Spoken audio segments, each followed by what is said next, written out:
Hello and welcome to the Hoofcare Companion Christmas Special. I'm your host Marc Jerram and I'm really glad you could join me. As we come to the end of 2025, this episode is a chance to pause, reflect and most importantly to say thank you.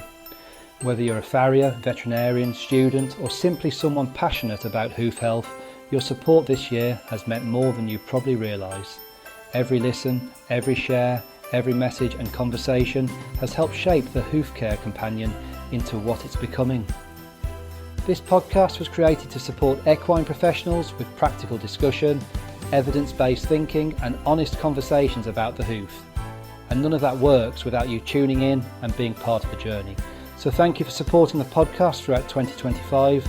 As we look ahead to 2026, there's a lot to be excited about. More in-depth discussions, more expert voices and more episodes focused on improving hoof care, welfare and professional understanding across the industry. Wherever you're listening from, I hope you're able to enjoy a well-earned break over the festive period. I wish you, your families and your horses a very Merry Christmas and all the very best for a successful, healthy and rewarding 2026. Thank you for being part of the Hoofcare Companion and let's get into today's Christmas special. Christmas special episode, How to Shoe the Racehorse. Introduction. The racehorse represents the pinnacle of equine athletic performance. The thoroughbred breed is conditioned to operate at the limits of speed, stamina and biomechanical efficiency. Farriery plays a fundamental role in enabling this performance, as the hoof is the primary interface between the horse and the ground, transmitting and dissipating enormous forces during high-speed locomotion. Shoeing the racehorse therefore demands a far higher level of precision, adaptability and understanding of equine biomechanics than routine shoeing. Errors in trimming, balance or shoe selection may not only compromise performance but can contribute to injury, reduced career longevity and catastrophic breakdowns. Thoroughbred breed characteristics. The thoroughbred has been selectively bred for speed and aerobic capacity, resulting in a conformation that is markedly different from many other equine breeds. Long limbs, light bone, refined distal anatomy and relatively thin skin and horn are typical features. While these characteristics are advantageous for speed and stride length, they also predispose the thoroughbred to a range of foot-related challenges. The hoof capsule of a thoroughbred is often shallow, narrow and thin-walled, with a reduced sole depth when compared to native or sport horse breeds. This creates limitations in terms of horn available for trimming and nailing and increases susceptibility to bruising and mechanical trauma. The digital cushion and lateral cartilages in thoroughbreds are frequently less robust due to early training and racing before full musculoskeletal maturity. This reduced fibrocartilaginous development can compromise shock absorption within the foot, placing greater strain on internal structures such as the navicular apparatus, deep digital flexor tendon and distal interphalangeal joint. Furthermore, thoroughbreds often display long sloping pasterns and relatively low hoof angles, which can influence breakover dynamics and increase tensile forces on the flexor tendons during high-speed locomotion. Metabolic efficiency and low body mass are advantageous for racing, but these traits can be associated with challenges in maintaining hoof horn quality. Many thoroughbreds exhibit brittle or shelly horn, slow hoof growth and difficulty retaining shoes under the intense stresses of training and competition. The farrier must therefore work within the constraints imposed by the breed's genetic makeup, balancing the need for protection, traction and performance enhancement with the preservation of hoof integrity. Static and dynamic assessment of the thoroughbred hoof. Effective racehorse shoeing begins with comprehensive assessment, both static and dynamic. Static assessment involves examining the horse at rest, evaluating limb conformation, hoof capsule symmetry, and the relationship between the hoof and the distal limb. The farrier should assess dorsal wall angle, heel height, medial lateral balance, toe length, and the alignment of the hoof pastern axis. In thoroughbreds, a broken back hoof pastern axis is common due to long toes and collapsed or underrun heels, often exacerbated by training surfaces and previous shoeing practices. Recognising these deviations is essential in developing a trimming and shoeing plan that supports efficient locomotion while minimising strain. Sole depth and concavity should be assessed carefully, as aggressive trimming can rapidly compromise protection of the distal phalanx. The quality of the horn, presence of cracks, flares or white line stretching and any signs of inflammation or sensitivity must also be noted. Digital pulse strength and hoof temperature provide additional information regarding inflammatory processes or subclinical pathology. Dynamic assessment is equally critical, as many biomechanical faults only become apparent in motion.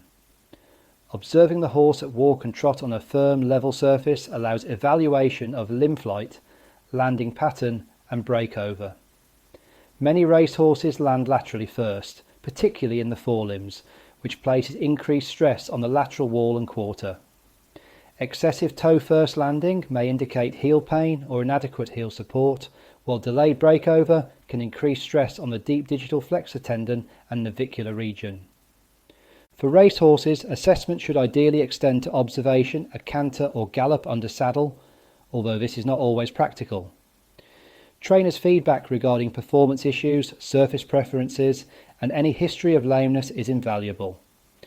Modern farriery increasingly integrates veterinary diagnostics such as radiography to assess distal phalanx position, sole depth, and joint alignment, allowing more informed decisions regarding trim and shoe placement. Hoof trimming protocols. Trimming the racehorse hoof requires a conservative and disciplined approach, prioritising balance and preservation of horn over cosmetic appearance. The primary aim is to create a symmetrical, stable base that allows efficient loading and unloading of the limb while accommodating the horse's individual conformation and athletic demands. Excessive removal of sole or wall horn is contraindicated, as thoroughbreds typically lack the depth and density of horn seen in heavier breeds. The trim should begin with careful evaluation of hoof balance, addressing medial-lateral discrepancies while respecting the horse's natural asymmetry. Rather than forcing visual symmetry, the farrier should aim for functional balance, ensuring that the foot loads evenly during stance and breaks over efficiently during propulsion. Heel height should be maintained to support the palmar or plantar structures, particularly in horses prone to underrun heels or low palmar angles. Over-lowering the heels can exacerbate strain on the flexor apparatus and increase the risk of navicular-related pathology. Toe length is a critical consideration in racehorses, as excessive toe length delays breakover and increases the lever arm acting on the distal limb. However, aggressive toe shortening through excessive wall removal can weaken the hoof capsule and predispose to cracking.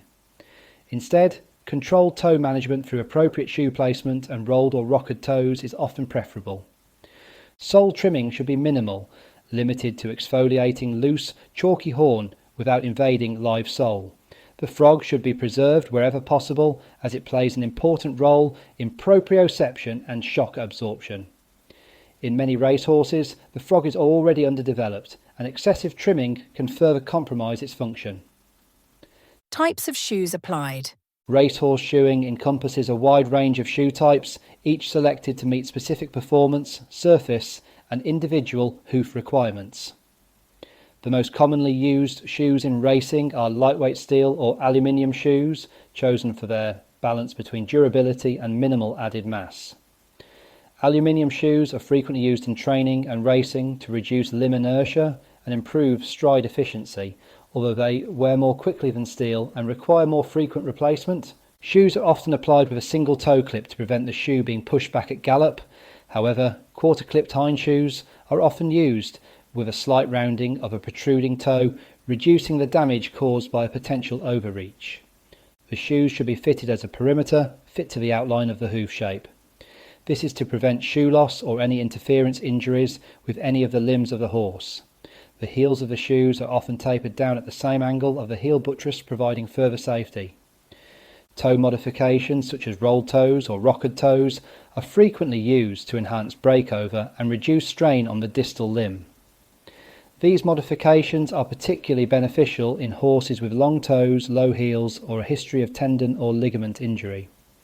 Heel support can be enhanced through the use of lightweight frog support pads although these must be applied judiciously to avoid interference or altered limb flight. Flat racehorse shoeing versus jumps racehorse shoeing. While the fundamental principles of racehorse shoeing apply across disciplines, there are important differences between flat racing and national hunt racing that influence farriery decisions. Flat racehorses are required to gallop at maximum speed over relatively short distances, placing emphasis on minimal weight, rapid breakover, and efficient energy transfer. Shoes for flat racehorses are therefore typically lighter, with minimal additions, and are often replaced frequently to maintain optimal performance. In contrast, jumps racehorses compete over longer distances at slower speeds and over varied terrain, including fences and hurdles. The demands placed on the limbs are therefore different, with greater emphasis on durability, stability and protection. Shoes for national hunt horses are generally heavier and more robust, often steel rather than aluminium, to withstand prolonged training and racing. Increased web width may be used to provide additional support and reduce the risk of sole bruising. Traction requirements also differ significantly. Jumps racing typically necessitates greater grip to cope with takeoff and landing forces, particularly on soft or holding ground. Additionally, national hunt horses are often older and may have a history of cumulative musculoskeletal wear. Shoeing strategies may therefore incorporate more remedial or supportive elements such as graduated heels, rim pads, or modified breakover to manage chronic conditions and prolong the horse's racing career. Common issues with thoroughbred racehorse feet. Thoroughbred racehorses are predisposed to a range of hoof-related issues, many of which are exacerbated by the intensity of training and the surfaces on which they work. Thin soles are a common problem, leading to bruising, sensitivity, and increased risk of distal phalanx injury. This often necessitates the use of wider web shoes, sole protection, or temporary rest from firm ground. Hoof wall defects such as cracks, flares, and white line separation are frequently encountered due to poor horn quality and high mechanical stress. These issues can compromise shoe retention and increase the risk of infection. Careful trimming, appropriate nail placement, and the use of supportive shoe designs are essential in managing these conditions. Collapsed or underrun heels are particularly prevalent in thoroughbreds, often resulting from a combination of genetic predisposition, training surfaces, and shoeing practices that prioritise toe length over heel support. This conformation can alter hoof mechanics and increase strain on the navicular apparatus and flexor tendons. Early recognition and corrective shoeing are crucial in preventing progression to chronic lameness. Tendon and ligament injuries, while not strictly hoof pathologies, are closely linked to farriery. Poor breakover, imbalance, or inadequate support can contribute to excessive loading of the superficial and deep digital flexor tendons as well as the suspensory apparatus. Farriery therefore plays a preventative role, working alongside veterinary management to reduce re-injury risk. Conclusion. Shoeing the racehorse is a complex and highly specialised aspect of farriery, requiring a deep understanding of equine anatomy, biomechanics, and the specific demands of racing disciplines. The thoroughbred's unique physical characteristics present both opportunities and challenges, necessitating a careful balance between performance enhancement and structural preservation. Through thorough static and dynamic assessment, conservative yet precise trimming, and the thoughtful selection of shoe types and modifications, the farrier can significantly influence the racehorse's soundness, performance, and career longevity. Differences between flat and jumps racing further highlight the need for discipline-specific approaches, with shoeing strategies tailored to speed, endurance, surface conditions, and cumulative wear. Awareness of common hoof-related issues allows the farrier to adopt a proactive, preventative approach, mitigating risk before pathology develops. Ultimately, successful racehorse shoeing is grounded in collaboration between farrier, trainer, and veterinarian, underpinned by continual assessment and adaptation.